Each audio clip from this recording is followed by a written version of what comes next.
keenya obbo Jawaar baga wal agarree waa hedduu jaabeega wanni jaamullee ni jiru an waanuma OFC irraa waa xiqqoo gaafachuufadha. Karaa dheeraa deemnee haalli keessa jirullee namni hundinuu hubatan fakkaata. Namni hedduun baga baate qofa jaa an ammoo baga jedhamtallee hin jaa bara lamaan kana hidhaa keessatti illee waan gaarii fi waan hamtuullee adda barree fira dhugaatii fi fira sobaallee adda barree innillee waa hedduu barate na fakkaata adeemsa kana keessa waa hedduu garree gabaabdumatti gaafiin tiyyaa akkuma yeroo dheeraa jechaa turte hawaasni keenya jaarmeetti haajamaa. Jaarmee siyaasaa jabaa uummata keenyallee qabatee deemuu danda'utti haajamaa. OFC'n amma bifa sanii waan dhufaa jiru na fakkaata. Haa ta'u ammallee jaarmee kana bifa biyya keessaatiin jaarmee jabaa gadhaabanii qaama hawaasa hunda dubartoota haa ta'u hayyoota yeroo hedduu hayyoota biyya alaa irratti xiyyeeffannaa barsiisota yuunivarsiitii sadarkaalee adda addaa irra jiran hawaasa daldalaa sadarkaalee adda addaa irra jiru jaarmee kana keessatti bifa kamiin hammachiisuuf karoora qabdanii gaafiin lammaffaa hawaasni akka adarkitu hawaasa potenshaala guddaa qabu biyya alaa kana jira. Biyya alaa keessa miseensa jaarmee jaarachuun ani waggoota hedduu keessatti waan hedduu bu'aa argan natti hin fakkaatu. Hawaasa kana bifa deeggarsa paartii keessatti hammachiisuu hin danda'uun akkamitti bifa caasaa jaarmee keessatti bifa jabaan hirmaachisuu hin danda'a yaadachuun gaafachuufadha. Gaafileen biroo hedduun kaatee jirti. Ammoo baga hiikamuu qofa osoo hin ta'in baga hidhamteellee waan hamtuullee waan gaariillee adda baafanneen jaagalatoomii ijaan wal arguun waan gaarii.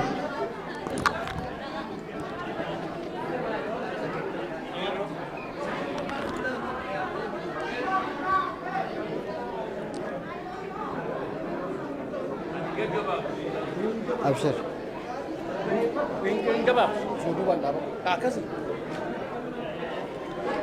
Duraan dursee carraa kanaa kennuu keessaniif hedduu galatooma daaddaa baga rabbiin qarriffaa diinaa jalaa isin baase. Oromoo Kalgaarii akkuma kaleessa waliin baanee agartee paarsanii onnaa 40 keessa wajjin dhaabataa turre hedduu galatoomaa jechuu barbaada. Ayyee. Gaafiin kiyya jalqabaa impaayera Itoophiyaa keessatti dhugumatti nageenyi amansiisa ni argamatti yaadda. Nageenyi Oromoof Oromiyaa ajjeechaan saamichi dararaan Oromoo irraa hin dhaabbata. Biyya sana keessatti kabajaa Oromoon kabajaa ni argata jettee ni amantaa. Gaafii kiyya jalqabaati.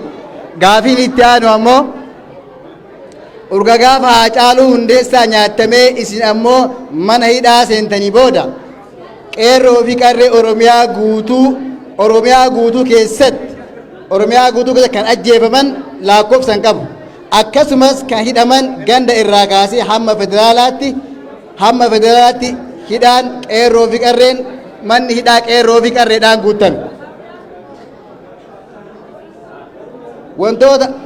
Wantoota qeerroo fi qarree biyya keessa hidhaa jiran saniif kaagammaa furmaata argatiif isin gama keessanii mee furmaata wanni isin keettan maali?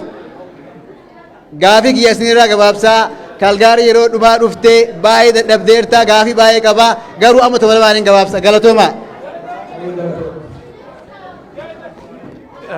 Galatooma fayyaadhaan hin dhaga'ama. Ayyee galatooma obbo Jawaar an gabaabsaa obbo Jawaar baganaan nagaan dhuftaniin sadiin jedha duraan dursee baganaan dhuftaniin sadiin jedhaati. Akkana wali qabu jechuu keessani amma ni jiraami fayyata. An gaafum lamaan qaba daddafeetumaan dubbadha ofirraa hin fixa. Duraan dursee haasa obbo Baqqalaa Garbaan Minesootaa Minneapolis godhe takka irraa wasi gaafachuu barbaada. And I'm going to quote him exactly what he said.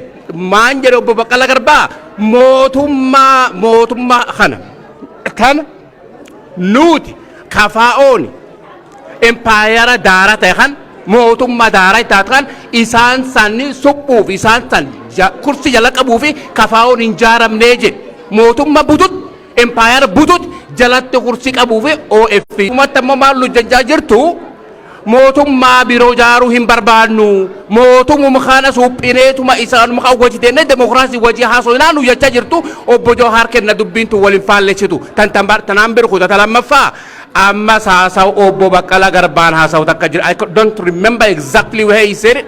Maal jedhe mootummaan tun yoo ha Tigiree wajjin haasoitti taate wannummaan isii waraan bilisummaa Oromoo wajjin haasofneef hin jirtuu jedhe fedhiin osoo hin taatiin dirqamaan nu wajjii haasoo qabanii yoo ammoo nu wajjii haasa'uu baatan isin dhiisaatu nuutu gaara galuu deemnaa jedhe kuni yaada obbo Baqqalaa Garbaati moo yaada KFO? Is this your plan B? Yoo amma galtanii mucuu kun isa wajjii haasa'uu baate plan B keessan kana moo plan B keessan kami? Galatooma ol fadha horaa bula deebana. Aye, Galatoma, Gabi itu dari mana? Gabi bro boleh biasa sih. KFO biarlah di jaru ni jalan. Dura utuba jalan ini dagale di marsa, gidara di marsa. Nah dura orang biarlah degar. Degara kayaknya, ada bisa kayaknya mereka tahu betul. Durawan Jawa lah kayaknya di. Abang dura oyu itu tutul bade itu buza tiada. Ubi gandara dene tinggal bade bicara magam buza tiada itu di jalan itu. Kalau dura jalan mana di jalan itu orangnya jalan itu lalu dari jalan jalan. Di jalan taruh apa?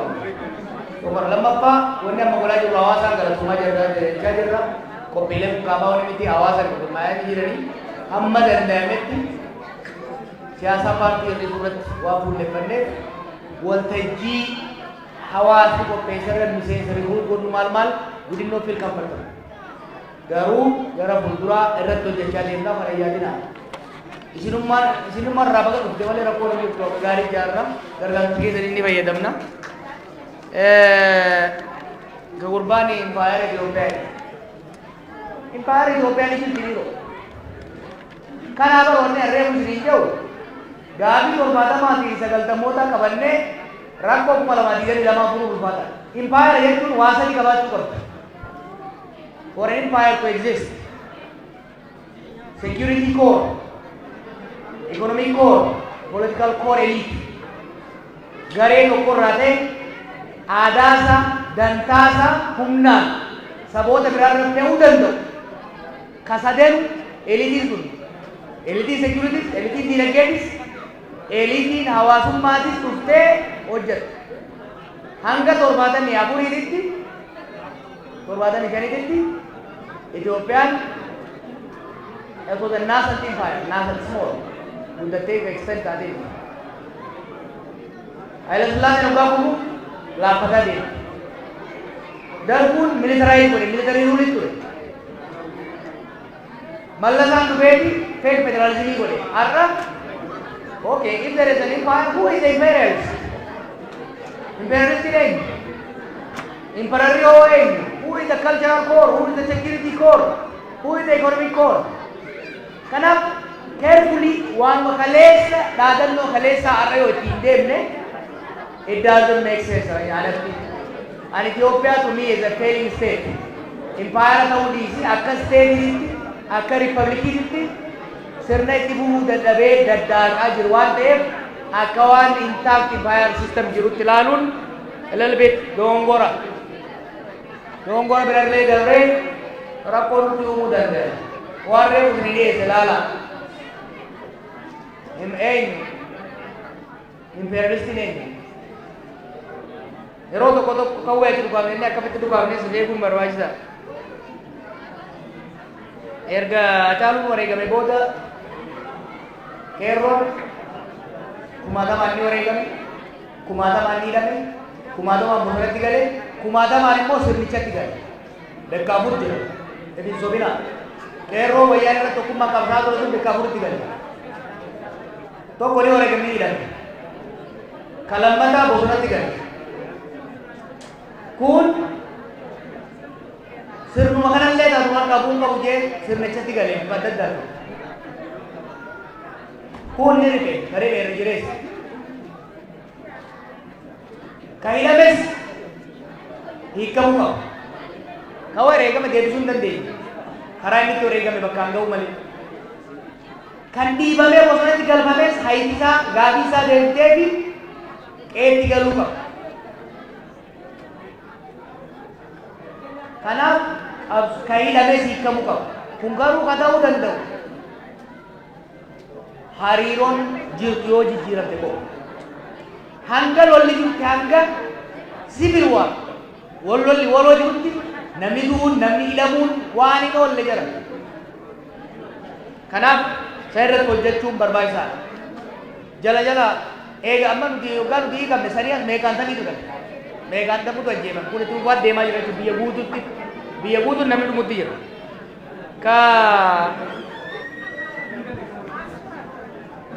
gaafaawwan mootummaa jalatti kursii qabutti hin jiru kursii qabuus hin barbaadu mootummaa ta'uu barbaada mootummaa jalatti dhugaadhaan kan gaafaawwan makameetti kursii jala qabutu raddaatiin ta'uuti ture hanga gaafaawwatti makameetti gaafa gaafaawwatti makame lakkii jara kana kursii irraa kaasee bakka isaanii taa'uu qaba jeetii pooletikal paartii seenee eegamaa biraati mootummaa fi biyya garuu adda baasaa laala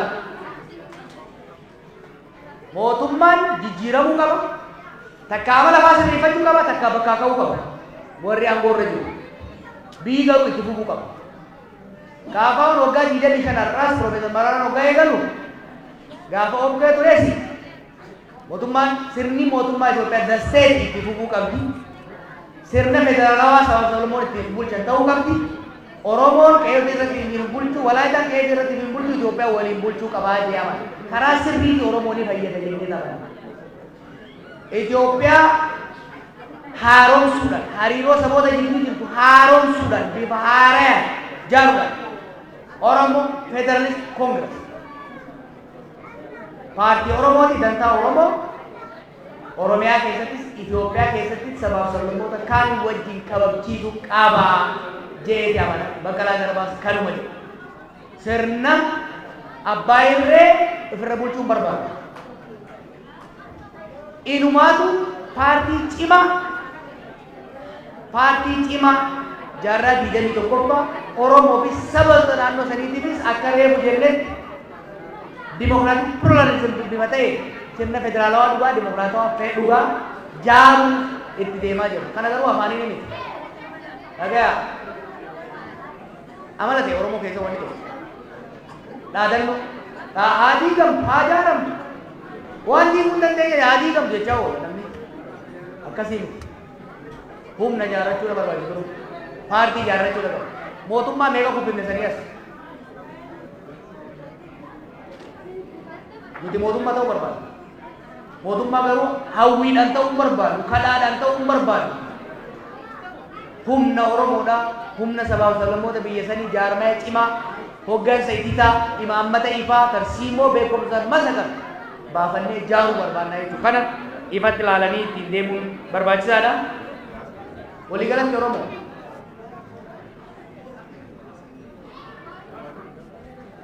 waan harree muje sirriitti hubadhaa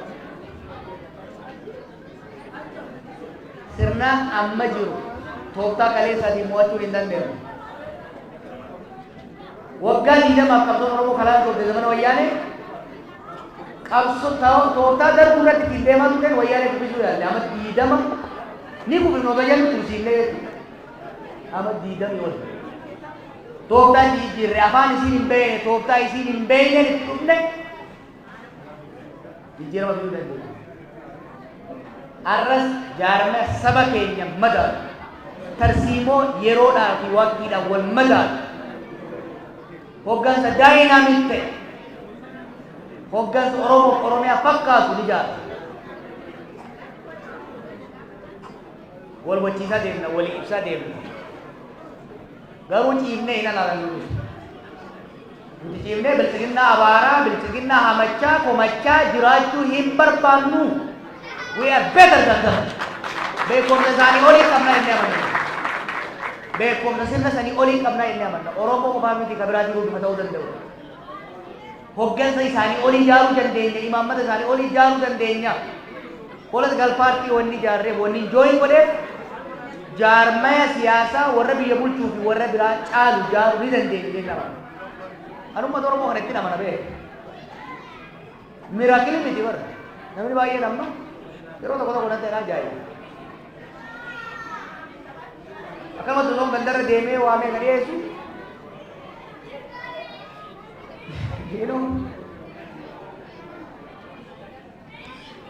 Sirni duraa san kufuudhaaf baatiin hoggaa hamtu namoota walitti qabee qophaa'e hoggalan jedhu namichi fayyaa qabu maal qabee naan jedhu ture. I know what we are doing. Isin nama mana? I'm very confident. Waan hojjennu irratti ofitti samanaan qaba amantaa qaba ummata nama wajjin illee amantaa qaba. Waan hojjennu ni beeyna. Waan hojjennu beeynamu qabsoo laamsootti bikkaa kaafne galmaan geenyu yeroo gabaabaa. Ammallee taanaan qabsoo tokkoffaa maxxantummaa alagaa jalaanii baafne qabsoo takka baafnee jirras. Ofirratti hirkattummaa na kenna. Jallaa keenya ni diriirsina kan didee jallatti kararraa baay'ise. Jaarmee Oromiyaadhaan madabu kaaqaa dhugaa saboota sanii eegu ni jaara. Dantaa Oromootii fi Itoophiyaatii fi gaafa Afrikaatii fi addunyaa wal simsiisnee oofna. Waan hin dandeenye waan dalaguutti hin jirre jecha arraba dheerannee diina Oromootti filaa hin oollu. Garaa jala waan hojjennu hojjechaa dubbee teenya immoo gabaa waan gabaa bittu Oromoon gabaa dinnicha bittutti raafuu fuutee dooraa ooluu qabdu. Kanaaf barsiimoo ittiin deemuu qabna ni hojjenna. Warri karaa addaa jiru immoo jiraate ni deeggarra. Hamma isin yaaddan olitti wal quba qabna.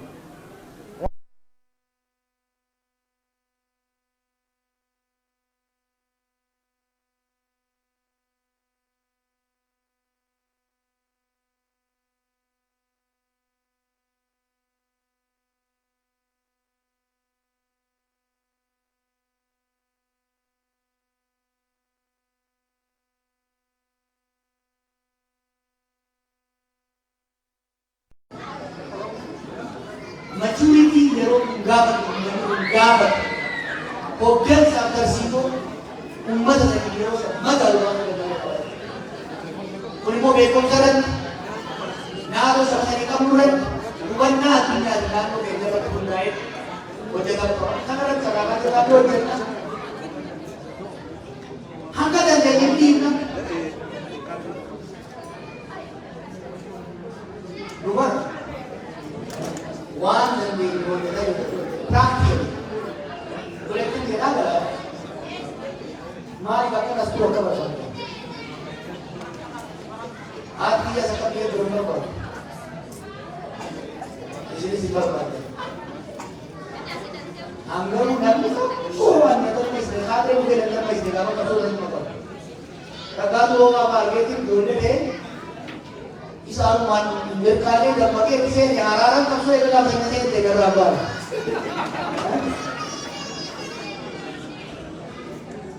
Sila kagani normal tu itu.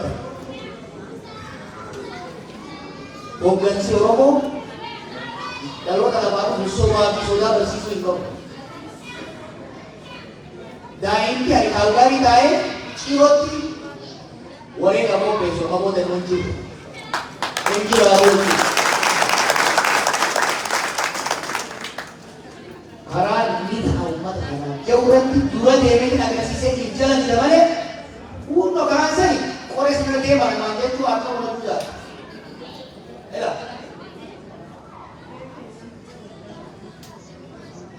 Bakat kita suka ramai dua. Bakat dia. Kalau Oromo tu boleh dalam dunia udah tidak mau yang itu kan tu bukan si jamin bakalnya biar lawan tu. Ini apa pun ada ni kan, yang muda dah. Uida bejaru uinde so biasa, tu bejaru uinde, tu kapau ni bakalnya kita kan. So bagi soda, dia tanya lah, ini. No, mana meski nasa. Umat tu juga. Menapa mereka gaman tidak? Sama dia gaman. Gaman muhidat dan nama mereka tu. Nama mereka wajib. Lupu dia dah kali satu. Oh, Hingoon. Maaliif addeessinaan uummanni du'a dhiisaa jechuudha. Nuti ciccinaan nu gara natti cicciran. Alagaan ispiriitii wanti beeku qabu. Oromiyaas Itoophiyaas nama tokko bitiin dura. Oromiyaas dhiiga keenyaa ijaarranne. Oromiyaas dhiiga Oromoo Oromootiin ijaarranne. Ni diimanna, hattu harkaa ni baafanna. Nagaa isitti humna ni misoomsanna takka jira. Itoophiyaas maqaa isitti nama booda abbaa biraa Itoophiyaa bakka qabu hin ayyamu. Itoophiyaa sanis qaballee Oromoonis saba biraattis qabu booda. Eenyuun biqiltuu qabu garte. Tokkoffaa isa kira Oromiyaa walitti walitti dura deebiin duukaa bahuun anjawaa maamma Oromiyaas Itoophiyaas inni Oromiyaas ni ijaarra Itoophiyaas ni haaromsina akka Oromoo hin miidhagne akka saboota biraa hin miidhagne sirna federaalismii dhugaa sirna demokraasii dhugaa jaaruudhaan ni carraa'e barbaachisaa taanaan jaaruudhaan ni wareegamna malee amma booda biyya biraa dheessinee duwida faranjiitti galfannee argama dheeressaa kananiiti ababni haamatti qabu babaluu hin jedhu waan diinu waan jaarus biraa dheedhee terus rokaan jedhee dheedhee bara boosii keessatti gabbee ta'uu yoo barbaada. Tiimni keenya Meeksikoo jedha waan jedhee punyaan jaraa jala jirraa jechuudha. Nuti isaan akka dandeenyu dhooyna, isaanis akka dandeenyu dhaayna. Isaanis nu hidhan, nuti ni naafenna. Isaan kan nu dhiitan, nuti gad argenna. Amma kan jechaa jiru, gad nu dhiitina, gad isin arginu. Nuufillee isinillee akka ta'u, wal dhiitu, isin kan nu dhiitu, nummoo isin gad argisuun, isinis siree dhagumsiisutti jiru. Orma adda addaa isinitti kaasuu jira. Siree keessan qofa osoo hin ta'in lachummaan Oromiyaatiin biyya sanis gaagama keessa buufneetti waan godhu qabnu jeeqanii naa jiru. Tokko loli dhaabbachuu qabu. Lama garaagarummaa siyaasaa nama bosatti galche kana eenyee bareechuu qaba. Beekumsa ni qabna. Wanti sodaan jiru. Marii sanii new social contract.